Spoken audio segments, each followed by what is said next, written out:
Hey everyone, welcome to week 14. So this week we're going to be talking about violence, victims, and the criminal justice system. Specifically, what is the role that social work plays within that system? Are we advocates? Are we educators? How do we work with individuals who are involved with this system? And whenever I start talking about this topic, what I remind students is this, is we all bring different experiences with the criminal justice system to this class or to this video. Some individuals, some students may have been incarcerated themselves. Maybe you've had loved ones. Some of you may have been victims of violent crime or sexual assault or domestic violence. Others may have lost a loved one. I've worked with several clients who've lost a family member to a murder. Everyone brings a different perspective. And so I come in and I've got my kind of theories and all of my information and my good experiences working within this system. But I also try to acknowledge the fact that I have not been personally touched by violent crime, and so I have a slightly different perspective sometimes. And so when we're talking about this topic, I try to be very cautious in how I talk about the different elements and how I refer to the different people in the situation, whether it's the person who's perpetrated violence or the person who's been a victim of a crime. And I always ask that my students be kind and compassionate when talking with each other, because you all bring different experiences as well. So let's talk about the criminal justice system in the United States.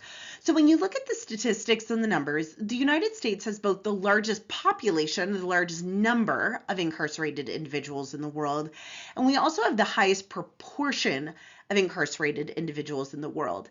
This summer, I went to a really interesting exhibit that talked about prison and the correctional system around the globe. And one thing they noted is sometimes people will say, well, we have a lot of people incarcerated in America because we have a lot of people in America.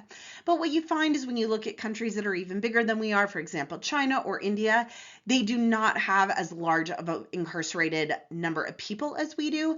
And typically, when you look at the proportion of individuals who are incarcerated compared to the general public, we have a higher proportion of individuals as well. And so there's some interesting debate about, is it that other countries use the death penalty more than us? But the exhibit that I looked at said, no, we just in America have a high number of incarcerated individuals and a high proportion compared to other countries. And so because of this, it is a very, very complex system. We have a lot of moving parts and a lot of different types of systems that are all under this umbrella of criminal justice. And because of that, it makes it really hard to reform it, because you might look at prison reform, but does that really address the issue of bail?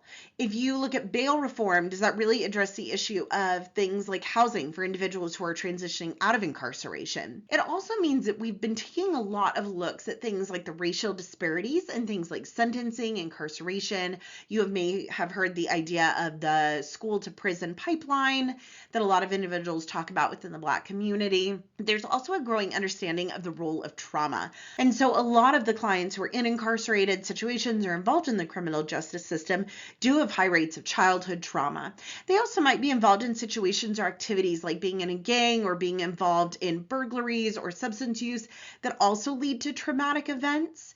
And then, so being incarcerated, while we've come light years with safety, there is always the risk of violence. And some people do get assaulted while in prison. And so you have these individuals who have been touched by trauma from a very young age and continue to experience it throughout their life. And so there's been a lot of discussion and research about how do we address this? How do we reduce trauma symptoms within individuals who are in this system? There's also more awareness about the strong overlap between substance use disorders and incarcerated individuals. Now, it's not a one-to-one. There are crimes that people commit where they're not under the influence of substances, or maybe that's not an issue that they've dealt with. But we do know that a lot of individuals within the criminal justice system have struggles with either substance use or qualify for a substance use disorder. And I've worked with clients over the years that the only time they would commit a crime is while they're under the influence. Maybe they're desperate for money, and so they write a bad check and get charged with forgery, or they burgle someone because they're desperate for money. But if they weren't with substances and they weren't dealing with addiction issues, they would never do something like that. And so really understanding what are the things that affect individuals and how does substance use and substance use disorders affect the criminal justice system. There's also been a lot of research and concern looking at the relationship between mental health and crimes as well. More and more, there's this understanding that individuals who are struggling with mental health, something like schizophrenia or someone who is affected by schizoaffective and maybe isn't isn't able to get the correct treatment for it or is struggling to find the right medication or whatever that may be, that can also have an impact on crimes. And so there are programs like mental health court and drug court that look at these and say, hey, maybe incarceration long-term isn't the right answer. Maybe we need to address the mental health or the substance use issue to see if that resolves the issue and helps rehabilitate the individual so that they can exit out of the system and do really well. The hard thing is that we do have a number of individuals that have what we call co-occurring disorders within the criminal justice system. And that's where someone meets the criteria for both a substance use disorder and a mental health diagnosis. And so you might have an individual who meets the criteria for schizophrenia, but also suffers from an alcohol use disorder or cannabis use disorder and something like an anxiety disorder. And what we know is that individuals who are struggling with both a substance use issue and a mental health issue tend to remain in jails longer, and they tend to have higher recidivism where they end up going back because they're struggling. So they, with those co-occurring disorders, have an even higher risk of going back to jail or prison if they have both substance use and mental health versus someone who just has a mental health issue or just has a substance use disorder and is involved in the system. One thing that we look at is this idea of theories, like what drives individuals to commit crimes or be charged with crimes, what leads to that. And so the textbook does a really nice job talking about different types of theories.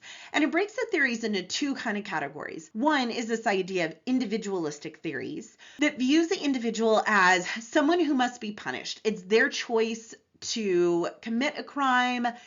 There's little emphasis on kind of societal factors. It's really saying like it was the individual's choice, they made a bad decision, and so we need to address it through punishment. There's also a theory listed in the book that talks a little bit about the idea that maybe individuals committing crimes don't realize what they're doing, kind of the sociopath idea. So on one hand, there's the individualistic theory. On the other hand, there's more of a sociological theory, which personally I feel like aligns really nicely with our person and environment.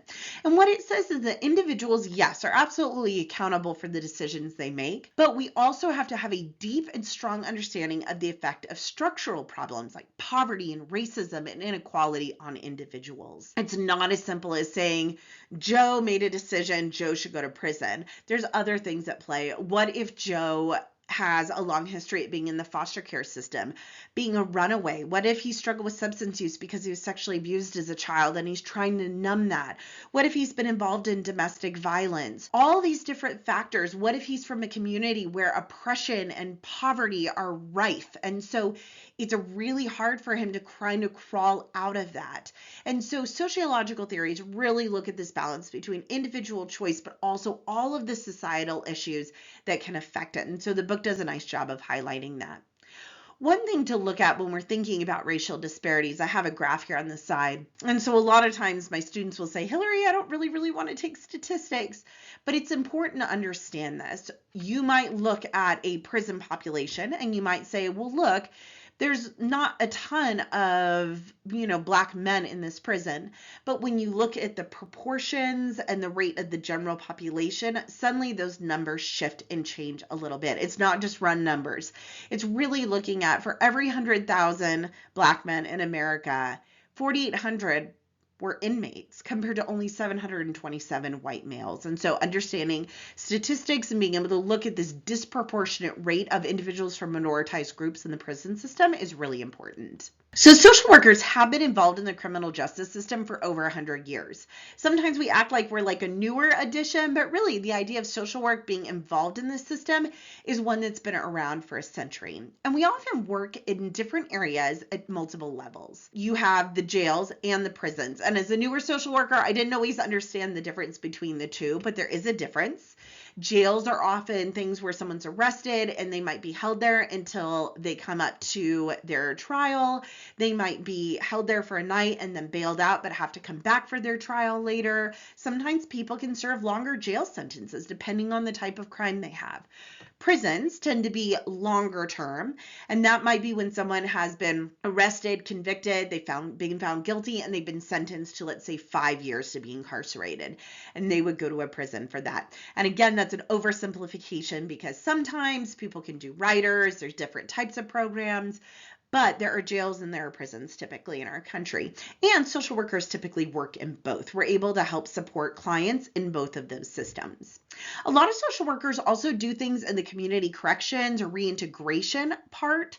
So that could be working with probation and parole. That could be working in a reintegration program to help men and women transitioning out of prison by helping them find housing, finding employers who are willing to hire them even if they're on probation or have a felony. And so it's really supporting individuals as they make that transition back into the community, because that can be very jarring for a lot of individuals, especially clients I've worked with who are incarcerated for 5, 10, 15 years. The world changes a lot. And so having someone to kind of walk with them, support them as they transition back out can be very helpful. And a lot of social workers do that kind of work. There's also a role for social workers in juvenile probation. I've known a lot of social workers who work in juvenile probation and find it to be very, very satisfying, because there is this sense that if you can support kids as they're starting to make some of these choices, if we can address the family issues, if we can address trauma and the substance use issues, then we might be able to prevent them from kind of going down that longer path of criminality, which then can have, unfortunately, long-ranging consequences for someone. And so a lot of social workers in the juvenile probation system really enjoy working with kids, supporting them. You do a lot of work with their families as well. And so it can be a very rewarding position. Some prisons will have behavioral health units that are completely separate as a way to support individuals who are being affected by psychiatric symptoms. So maybe an individual is affected by schizophrenia and they're having some hallucinations. This might be a separate part of the prison where they can go and have a little bit more monitoring, make sure they're on the right medication, they're getting the support they need. And so social workers will sometimes work in those. Some states will have a special prison that is separate for individuals with mental health issues. And again, social workers play a great role in those as well. Social workers may also work in outpatient treatment settings. So it's not uncommon. Not everyone who commits a crime will be incarcerated. Some may be given a diversion. Some programs may say, hey, it's your first DUI. We want you to go to some substance use classes to make sure that you understand the negative consequences of drinking and you can identify how to stay in recovery and stay safe. And so a lot of social workers will do that kind of work in outpatient treatment. They might teach substance use classes. They might do outpatient counseling for the individuals, helping them understand triggers and all of that. Social workers also, especially in our state, in Idaho, work a lot in problem-solving courts as well. So problem-solving courts are kind of an alternative. We've got family court, DUI court, mental health court, drug court, and domestic violence court. And these are alternatives where an individual may have committed a crime, maybe it's their first time. And so this is a court that's very structured, specialized, the judge has special training in this type of crime. There might be specialty services that are provided for individuals who participate in this court. And it's a way to say, like, look, instead of putting you in jail where you may not get the treatment and support that you need, maybe you will, maybe you won't, we don't know. It depends a lot on the state and the system. But instead, we're going to put you in this problem-solving court. You're going to have constant connection with your probation officer. You're going to meet with the judge more frequently. You're going to attend a specific type of treatment related to your crime. But it's a nice way to keep people out of the system who may not necessarily benefit from just being incarcerated, but really would be able to attend classes while still working, go to AA or NA groups, and all of the things that are kind of part of that recovery. Social workers also provide a lot of outpatient services to victims. So up to this point, I've focused primarily on people who have perpetrated or committed crimes, but there are victims in these cases, family members, partners, community members, and so it's not uncommon for social workers to provide outpatient services. There's something called victims compensation, which will sometimes provide funds for someone who's been affected by a violent crime or any crime to be able to seek counseling, and it'll pay for that.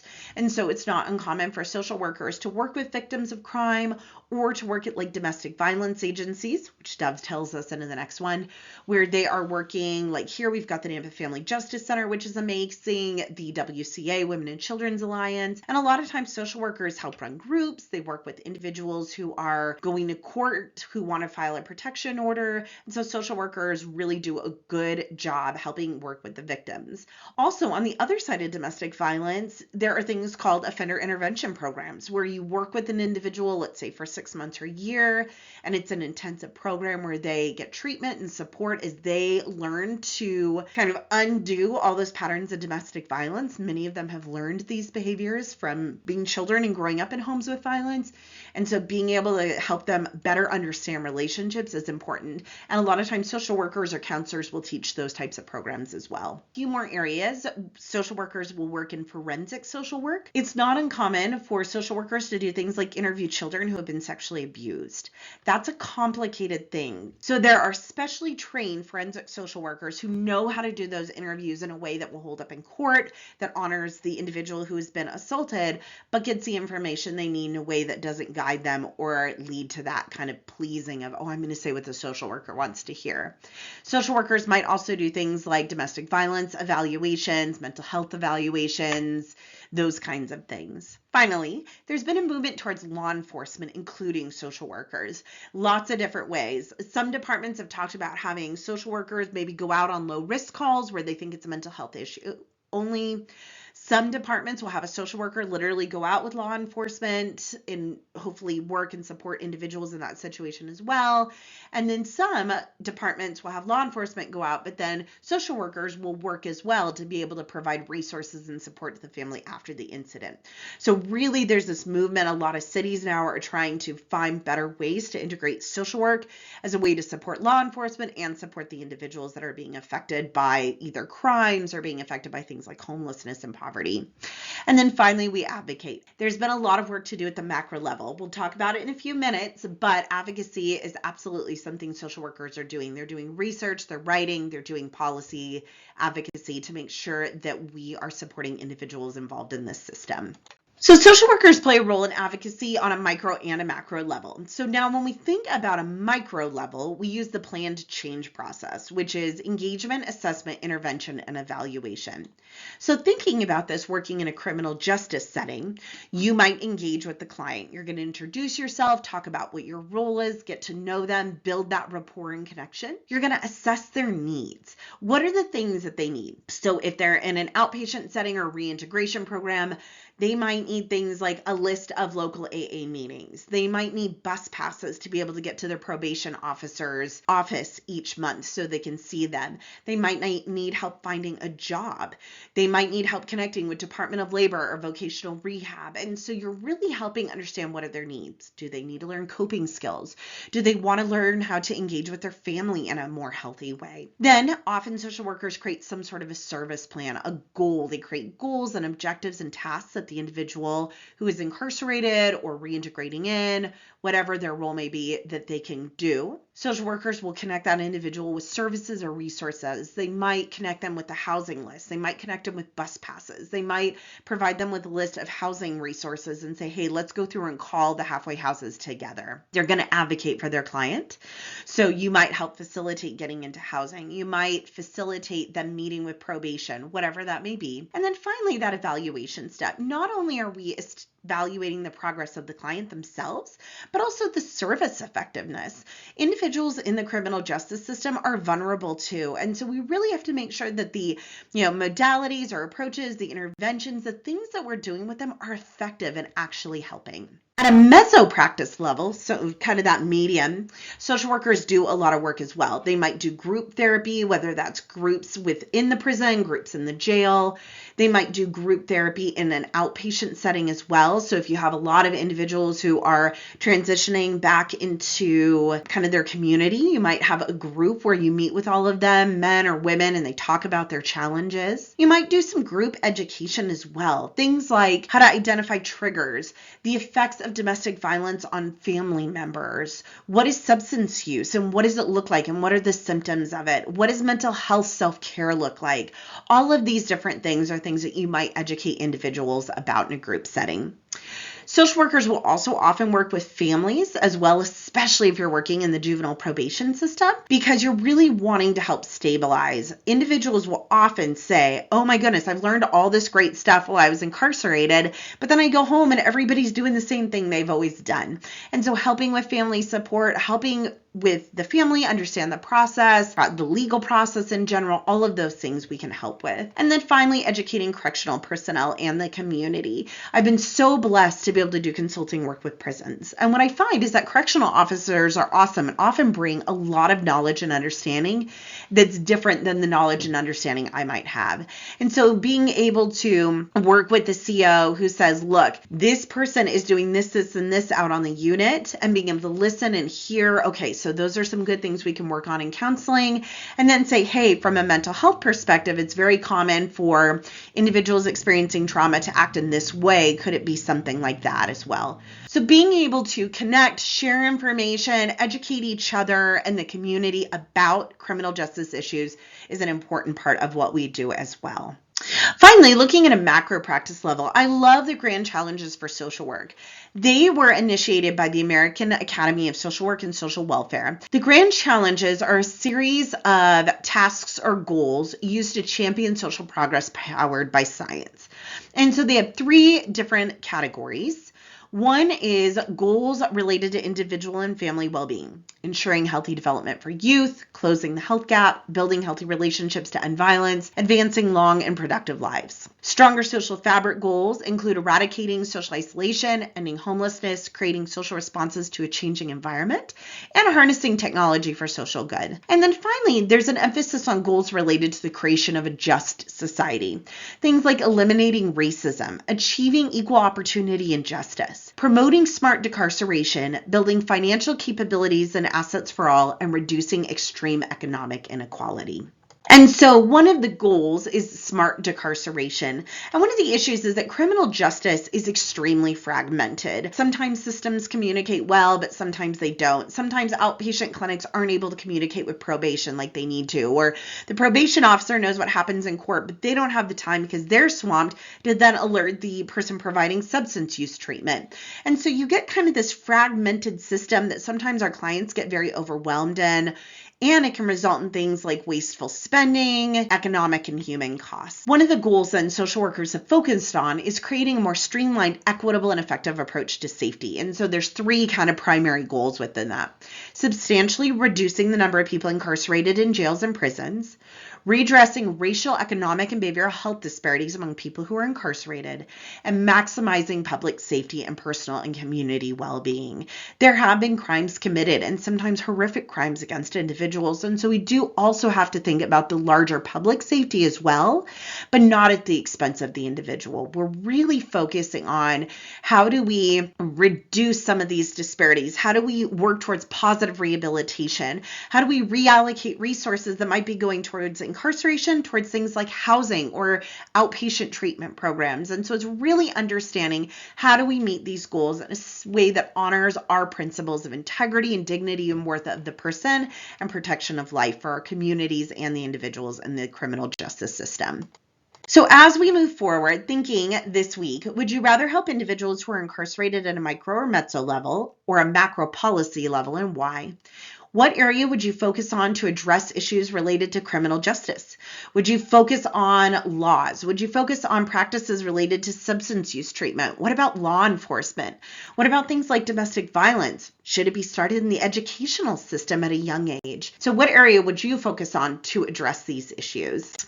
Here's my references. Thank you so much. I hope this was helpful.